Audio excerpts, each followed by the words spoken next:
कीजिए। बहुत ही नायाब शायर हैं, कम मिलते हैं और ये इतने अहम हैं कि इनको हुकूमत पाकिस्तान जल्दी बाहर आने की इजाज़त भी नहीं देती। तो अभी मिल गए हैं हमें तो हम इनका भरपूर चाहेंगे कि हम इनको सुने। जी सर, बहुत शुक्रिया।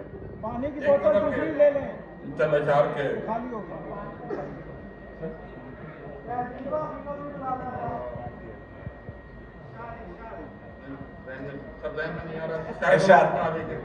चलिए, मुझे रोना नहीं, आवाज भी भारी नहीं करनी।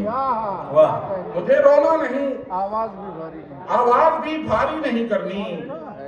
मोहब्बत की कहानी में अदाकारी नहीं करनी। मोहब्बत की कहानी में अदाकारी नहीं करनी। मुझे रोना नहीं, आवाज भी भारी नहीं करनी। मोहब्बत की कहानी में अदाकारी नहीं करनी। हमारा दिल जरा उकता गया था घर में रह रहकर। हमारा दिल जरा उकता गया था घर में रह रहकर। यूं ही बाजार आए हैं, खरीदारी नहीं करनी। वाह वाह वाह वाह। हमारा दिल जरा उकता गया था घर में रह रहकर। यूं ही बाजार आए हैं, खरीदारी नहीं करनी।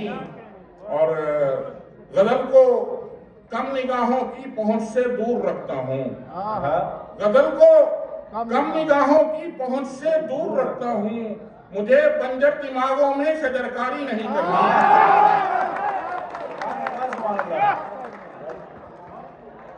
क्या कहने हैं, क्या